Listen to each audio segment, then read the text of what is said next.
I didn't go in. Something could have gone wrong. I'm Sharonda Williams, and welcome to Prime Video Episode Breakdowns. Welcome to Prime Video Episode Breakdowns, where I will be breaking down weekly episodes of our favorite Prime Video original titles for you to stay in the know about what's happening in the new season.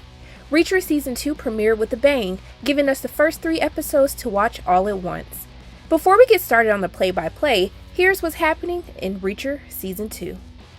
Reacher, based on the book series by Lee Child, focuses on Jack Reacher, a highly trained and intelligent ex-military police officer who lives life on his own terms.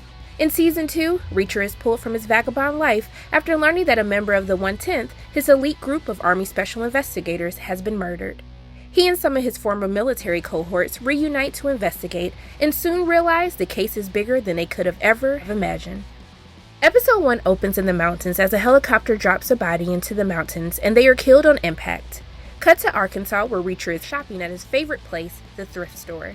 Reacher is getting some new threads, but the sales clerk is not here to work today. I mean, Reacher is better than me because she would have been honoring that 50% off, period. Reacher heads to the ATM to retrieve money to pay for his new clothes when he sees a woman who looks like she has been beaten. He asks her if she has been carjacked and she says yes. Your mom better hurry the f*** up, kid, or this is gonna go bad for both of you. Now that carjacker knows he did not need to curse at that baby, but Reacher gotta give him an extra kick for that. Reacher stood on business and beats the carjacker's ass. He completes his transaction, notices something weird with his ATM receipt, and calls Neely. Neely tells Reacher that he must come to New York immediately because one of their colleagues, Calvin Franz, the body we saw at the beginning of the episode, has been murdered. Flashback to several years earlier in Rock Creek, Virginia, Reacher meets a then-alive Calvin Franz as he puts together an elite group of Army Special Investigators called the 110th. Reacher takes the team out for drinks, but his team bonding outing isn't going too well.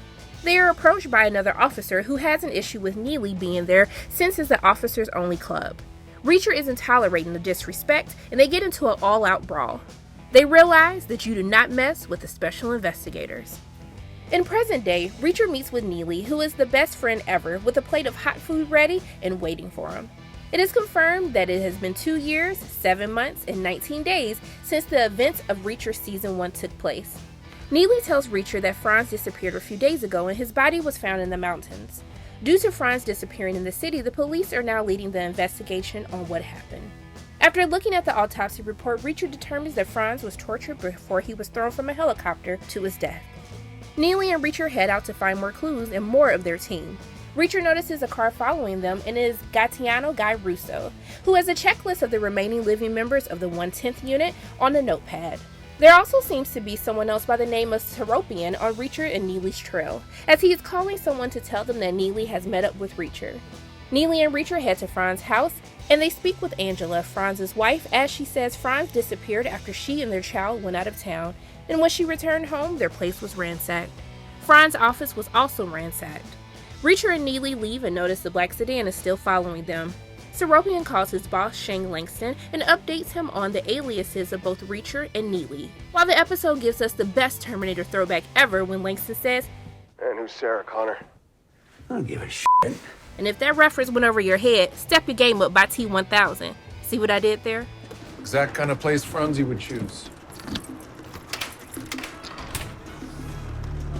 Reacher and Neely head to Franz's ransacked office to look for clues. They realize he hid a clue at the postal office across the street. They pass the time before the post office opens, playing gin and catching up. Neely is still working as a PI and is doing very well, and she also gets to help people pro bono. Reacher tells Neely that he tried calling everyone on the team again, and she asks if he tried calling Dixon the most. Reacher admits he was attracted to her but never crossed the line since he was the unit leader. AM is at the airport and it's clear he isn't on the good guy's side. He clears customs and burns his passport, then meets with someone who has given him a stack of passports. Once AM confirms they're legit, he kills them. He is clearly playing for the bad guy's team. In the post office, Neely creates a distraction so Reacher can guess which box belongs to Franz. Their cover is almost blown because someone doesn't know how to mind the business that pays them and wants to be the mail police. They find a flash drive in the mailbox, but they can't read it because the company that can't be named, but you know who I'm talking about, always stay being disrespectful with the lack of USB ports on their laptop. Neely and Reacher meet back up at the hotel and discover Neely's room is ransacked and O'Donnell is there. O'Donnell says that he came as soon as he got their messages. Neely tries to access the USB drive but is password protected. O'Donnell guesses the password, which is Reacher. They get a list of aliases and numbers but aren't able to connect the dots. The trio needs more people to help, so they head to Swan's house. They break in, but Swan isn't there, and R.I.P. Macy. Reacher thinks Swan is dead and that someone is trying to take out the members of the 1/10. In episode 2, Reacher sees the black sedan following them again. Neely and O'Donnell try to reach out to the remaining 1/10 members. Reacher literally kicks the black sedan so hard the airbag goes off and hits Russo in the nose. Reacher beats the brakes off Russo and puts him in sleepy time. Neely checks his body and realizes he is the investigating police officer of Franz's case. O'Donnell tells Reacher, "You know you're going to jail once he wakes up, right?" Reacher says they should head to Atlantic City to look for their other 1/10 members. Langston is asking Seropian the right questions because I am still trying to figure out how in the hell Reacher kicked the car and made the airbag go off. I know Seropian gotta be scared tracking him now. He needs to stop playing and ask Langston for more money, but instead he's asking for more backup. Neely is looking for a new car to use so they can hide out in Atlantic City. Reacher sees Dixon and fills her in on what is going on. I know he had butterflies in his stomach talking to her. In a flashback, we learn how Reacher gets his famous line about how the details matter. I mean, it's a minor detail, but in an investigation, details matter. I like that. It was at this moment I knew he was down real bad. Langston tells Seropian that he wants Reacher, Neely, O'Donnell, and Dixon all dead by tomorrow. They arrive in Atlantic City and check out Orozco's office, which is also ransacked.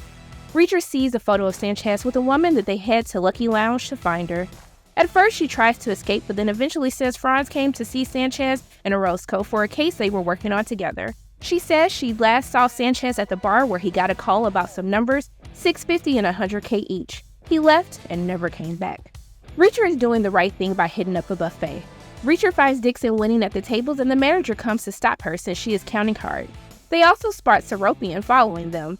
Dixon is asking Reacher why he never made his move on her, but they are interrupted by the raggedy Seropian and his men. Reacher and Dixon take care of Seropian and his men, then search his car and find photos of themselves. Reacher calls the last number on his phone, which is Langston, and Reacher tells him that he is alive. Now Reacher saying we should have left one of them alive after the fact. They dispose of the bodies and head back to the suite. Dixon has a wound in the most convenient place ever, and Reacher happily helps to clean it. The security manager says they found Orozco and Sanchez's dead bodies. They pull records all over town and find the two weren't working on any of the casinos, and there was no scam. Dixon realizes that whoever is behind this is in New York. Reacher goes to find more guns. Episode 3 starts out 10 days earlier on the night of Franz's death. We see Langston is having Franz tortured. Langston is questioning him on what he figured out from his investigation and who else knows it. Franz spits in Langston's face. Just nasty, but since you're getting tortured, I'm gonna let that pass. This doesn't make Langston too happy, so he breaks both his legs with a metal pipe. My nerves were bad watching this entire scene. Langston has Franz dropped out of a helicopter alive after he decides he still won't talk. But before he is dropped, Franz laughs and says he is thinking about what the big guy, aka Reacher, is going to do to Langston.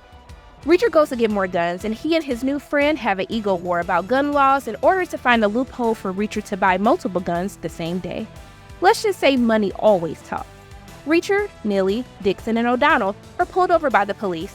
Russo shows up on the scene and he doesn't look too happy to see Reacher. Hands on the roof, Paul Bunyan. Now, why did he call Reacher Paul Bunyan? Reacher tells Russo that O'Donnell is his lawyer, but he seems a little bit rusty.